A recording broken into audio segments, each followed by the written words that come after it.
നമ്മൾ സാധാരണ പറയാറില്ലേ, സർക്കാർ ജോലി കിട്ടിക്കഴിഞ്ഞാൽ ലൈഫ് സെറ്റാണ്, വേറെ ഒന്നിനെക്കുറിച്ചും ആകുലപ്പെടേണ്ട എന്നൊക്കെ. കൃത്യസമയത്ത് ശമ്പളം അക്കൗണ്ടിൽ വരും, പെൻഷനുണ്ട്, സമൂഹത്തിൽ മാന്യതയുണ്ട്. അതുകൊണ്ട് തന്നെയാണല്ലോ ലക്ഷക്കണക്കിന് ഉദ്യോഗാർത്ഥികൾ രാത്രിയും പകലും ഇരുന്ന് PSC പരീക്ഷയ്ക്ക് വേണ്ടി പഠിക്കുന്നത്. എന്നാൽ നമ്മൾ സാധാരണക്കാർ കൊടുക്കുന്ന നികുതിപ്പണം കൊണ്ട് ലക്ഷങ്ങൾ ശമ്പളം വാങ്ങിച്ചിട്ട് ആ ജനങ്ങൾ തിരഞ്ഞെടുത്ത ജനപ്രതിനിധികളെയും പ്രതിപക്ഷ നേതാക്കളെയും ഒക്കെ ഇരുട്ടിൻ്റെ മറവിലിരുന്ന് സോഷ്യൽ മീഡിയയിലൂടെ അധിക്ഷേപിക്കാനും തെറി വിളിക്കാനും കൊട്ടേഷൻ എടുക്കാനും കുറച്ചുപേർ ഇറങ്ങിയാൽ എന്താകും അവസ്ഥ? കേൾക്കുമ്പോൾ തന്നെ ഒരു വലിയ അന്തം വിട്ട അവസ്ഥയെപ്പറ്റി തോന്നുന്നില്ലേ? സംഭവം സത്യമാണ്.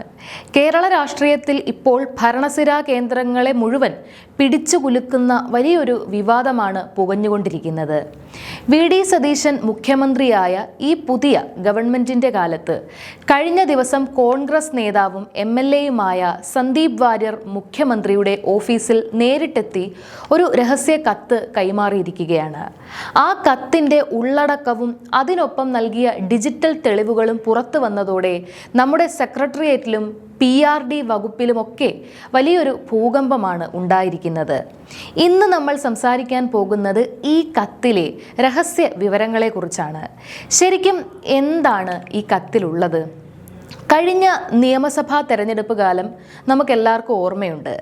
അന്ന് പ്രതിപക്ഷ നേതാവായിരുന്ന VD സതീശനെതിരെ സോഷ്യൽ മീഡിയയിൽ വലിയ രീതിയിലുള്ള ആസൂത്രിതമായ സൈബർ ആക്രമണങ്ങൾ നടന്നിരുന്നു. നുണേശൻ എന്നൊക്കെ വിളിച്ച് ട്രോളുകളും പോസ്റ്റുകളും ഒക്കെ ഉണ്ടായി. അദ്ദേഹത്തെ വലിയ തോതിൽ വ്യക്തിഹത്യ ചെയ്യാനും അപകീർത്തിപ്പെടുത്താനും ഒക്കെ ചില പ്രത്യേക ഗ്രൂപ്പുകൾ ഫേസ്ബുക്കിലും വാട്സപ്പിലും ഒക്കെ സജീവമായിരുന്നു. അന്ന് നമ്മളൊക്കെ വിചാരിച്ചത് ഇതെന്തോ രാഷ്ട്രീയ പാർട്ടികളുടെ സാധാരണ സൈബർ വിങ്ങുകൾ ചെയ്യുന്ന പണിയാണെന്നാണ്. എന്നാൽ ഇപ്പോഴാണ് ഇതിൻ്റെ പിന്നിലെ യഥാർത്ഥ ബിഗ് പിക്ചർ പുറത്തു വരുന്നത്. മുൻ മുഖ്യമന്ത്രി പിണറായി വിജയന്റെ ഓഫീസും ഭരണകേന്ദ്രങ്ങളും ഒക്കെ കേന്ദ്രീകരിച്ച് പ്രവർത്തിച്ചിരുന്ന CPM അനുഭാവമുള്ള ചില ഉന്നത സർക്കാർ ഉദ്യോഗസ്ഥരാണ് ഈ നീക്കങ്ങൾക്ക് പിന്നിൽ എന്നാണ് സന്ദീപ് വാര്യർ തെളിവ് സഹിതം പുറത്തുവിട്ടിരിക്കുന്നത്. അതായത് നമ്മൾ സാധാരണക്കാർ കഷ്ടപ്പെട്ടുണ്ടാക്കുന്ന പണം നികുതിയായി കൊടുക്കുന്നു. ആ പണം വാങ്ങി AKG സെന്ററിലെ പാർട്ടി ജീവനക്കാരെ പോലെ ചില സർക്കാർ ഉദ്യോഗസ്ഥർ ഓഫീസിലിരുന്ന് പണിയെടുക്കുന്നു. നമുക്കറിയാം, ഒരു സർക്കാർ ജീവനക്കാരായാൽ പാലിക്കേണ്ട ചില കൃത്യമായ പെരുമാറ്റ ചട്ടങ്ങളുണ്ട്. നമ്മളതിനെ ഗവൺമെന്റ് സർവൻസ് കണ്ടക്ട് റൂൾസ് എന്ന് പറയും. സജീവ രാഷ്ട്രീയ പ്രചാരണങ്ങളിൽ ഭാഗമാകാനോ രാഷ്ട്രീയ പാർട്ടികൾക്ക് വേണ്ടി PR വർക്ക് ചെയ്യാനോ ജനപ്രതിനിധികൾക്ക് എതിരെ സൈബർ ആക്രമണം നടത്താനോ ഒന്നും ഇവർക്ക് നിയമപരമായി ഒട്ടും അനുമതിയില്ല. നിയമം കാത്തു സൂക്ഷിക്കേണ്ടവരാണ് ഇവർ.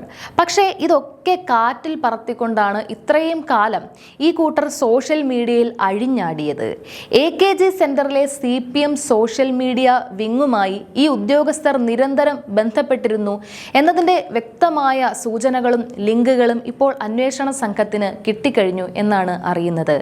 ഇനി ഇതിലെ ഏറ്റവും കൗതുകകരവും രസകരവുമായ ഒരു വശം പറയാം. ഈ അധിക്ഷേപങ്ങൾക്കും അപവാദ പ്രചാരണങ്ങൾക്കും മുന്നണിയിൽ നിന്ന് നേതൃത്വം നൽകി എന്ന് ശക്തമായി സംശയിക്കുന്ന ഒരു വ്യക്തിയുണ്ട്. ഇൻഫോർമേഷൻ ആൻഡ് പബ്ലിക് റിലേഷൻസ് വകുപ്പിലെ ഒരു അസിസ്റ്റന്റ് എഡിറ്റർ. ഇയാൾക്കെതിരെ വകുപ്പ് തല അന്വേഷണം വരുന്നുണ്ടെന്ന് മുൻകൂട്ടി മനസ്സിലാക്കിക്കൊണ്ട് CPM കേന്ദ്രങ്ങൾ ഒരു രാഷ്ട്രീയ കളി കളിച്ചു. ഇയാളെ സസ്പെൻഷനിൽ നിന്നൊക്കെ താൽക്കാലികമായി രക്ഷിച്ചെടുക്കാൻ വേണ്ടി അടുത്തിടെ ഒരു CPM MLAയുടെ പേഴ്സണൽ അസിസ്റ്റന്റായി ഭരണസ്വാധീനം ഉപയോഗിച്ച് സ്ഥലം മാറ്റുക വരെ ചെയ്തു. മുൻ ഇടത് ഗവൺമെന്റിന്റെ കാലത്ത് PRDയിൽ നിന്നും വർക്ക് അറേഞ്ച്മെന്റ് വ്യവസ്ഥയിലാണ് ഈ ജീവനക്കാർ മുഖ്യമന്ത്രിയുടെ ഓഫീസിൽ സജീവമായി പ്രവർത്തിച്ചിരുന്നത്. അതായത് പാർട്ടി തണലിൽ ഇങ്ങനെയുള്ളവർക്ക് എവിടെയും സംരക്ഷണം കിട്ടുമെന്ന ഒരു അഹങ്കാരമുണ്ടായിരുന്നു. ഇപ്പോൾ സന്ദീപ് വാര്യർ മുഖ്യമന്ത്രി VD സതീശന് നേരിട്ട് നൽകിയ ഔദ്യോഗിക പരാതിയിൽ കൃത്യമായി ഒരു പേര് എടുത്തു പറയുന്നുണ്ട്. മുൻപ് ഒരു ഇടത് ഇടത് അനുകൂല ചാനലിലെ റിപ്പോർട്ടർ കൂടിയായിരുന്ന എസ് ജീവൻകുമാർ എന്ന സർക്കാർ ജീവനക്കാരനെതിരെ കടുത്ത മാതൃകാപരമായ നടപടി സ്വീകരിക്കണമെന്നാണ് പരാതിയിലെ പ്രധാന ആവശ്യം. വെറുതെ ഒരു ആരോപണം ഉന്നയിക്കുക മാത്രമല്ല സന്ദീപ് വാര്യർ ചെയ്തത്. പ്രമുഖ CPM നേതാക്കളും സൈബർ പോരാളികളും ഒക്കെ ഉൾപ്പെട്ട റെഡ് ബറ്റാലിയൻ എന്നൊരു വിവാദ വാട്സപ്പ് ഗ്രൂപ്പുണ്ട്. ആ ഗ്രൂപ്പിൽ VD സതീശനെ വ്യക്തിഹത്യ നടത്താൻ ലക്ഷ്യമിട്ട് ഈ പറയുന്ന ഉദ്യോഗസ്ഥൻ പോസ്റ്റ് ചെയ്ത സന്ദേശങ്ങളുടെ സ്ക്രീൻഷോട്ടുകളും ഡിജിറ്റൽ തെളിവുകളും എല്ലാം പരാതിയോടൊപ്പം മുഖ്യമന്ത്രിക്ക് കൈമാറിയിട്ടുണ്ട്. ഈ ഗ്രൂപ്പിൽ നടന്ന ചർച്ചകളും കൈമാറിയ സന്ദേശങ്ങളും ഒക്കെ കണ്ടാൽ ഏതൊരു ജനാധിപത്യ വിശ്വാസിയും ശരിക്കും ഞെട്ടിപ്പോകും. നിയമം നടപ്പിലാക്കേണ്ട ഉദ്യോഗസ്ഥർ തന്നെ നിയമം കയ്യിലെടുത്ത് രാഷ്ട്രീയ യജമാനന്മാർക്ക് വേണ്ടി എന്തും ചെയ്യാൻ മടിക്കാത്ത അവസ്ഥയിലേക്ക് മാറിയിരിക്കുകയാണ്. ഈ തെളിവുകൾ പുറത്തു വന്നതോടെ കാര്യങ്ങൾ കൈവിട്ടുപോയി എന്ന് CPM കേന്ദ്രങ്ങൾക്ക് മനസ്സിലായിട്ടുണ്ട്. കാരണം ഇത് വെറും ഒരു രാഷ്ട്രീയ ചെളിവാരിയേറല്ല, കൃത്യമായ തെളിവുകളോടെയുള്ള സർവീസ് ചട്ട ലംഘനമാണ്. എന്തായാലും മുഖ്യമന്ത്രി VD സതീശന്റെ ഓഫീസ് ഇപ്പോൾ വളരെ കർശനമായ നിലപാടിലാണ്.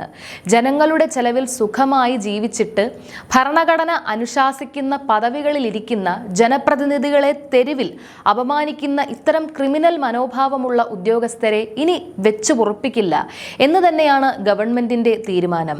ഈ പരാതിയുടെ അടിസ്ഥാനത്തിൽ അടിയന്തരവും ശക്തവുമായ അന്വേഷണത്തിന് ഇപ്പോൾ ഉത്തരവിട്ടിരിക്കുകയാണ്. വരും ദിവസങ്ങളിൽ കൂടുതൽ ഇടത് അനുകൂല ജീവനക്കാരിലേക്ക് ഈ അന്വേഷണം നീളുമെന്നാണ് സെക്രട്ടേറിയറ്റ് വൃത്തങ്ങളിൽ നിന്ന് പുറത്തുവരുന്ന സൂചനകൾ. സർവീസ് ചട്ടങ്ങൾ കാറ്റിൽ പറത്തി സോഷ്യൽ മീഡിയയിൽ ഒളിച്ചിരുന്ന് രാഷ്ട്രീയ കൊട്ടേഷൻ നടത്തുന്ന എല്ലാവരെയും വരും ദിവസങ്ങളിൽ പൊക്കാൻ തന്നെയാണ് തീരുമാനം.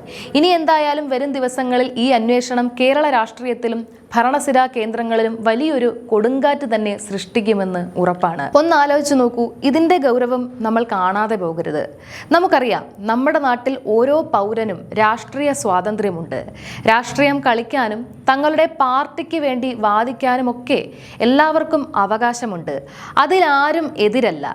നിങ്ങൾ അത്രയ്ക്ക് രാഷ്ട്രീയ പ്രവർത്തനം നടത്താൻ ആഗ്രഹിക്കുന്നുണ്ടെങ്കിൽ ആ സർക്കാർ ജോലി അങ്ങ് രാജിവെച്ച് പച്ചയ്ക്ക് രാഷ്ട്രീയത്തിലിറങ്ങണം.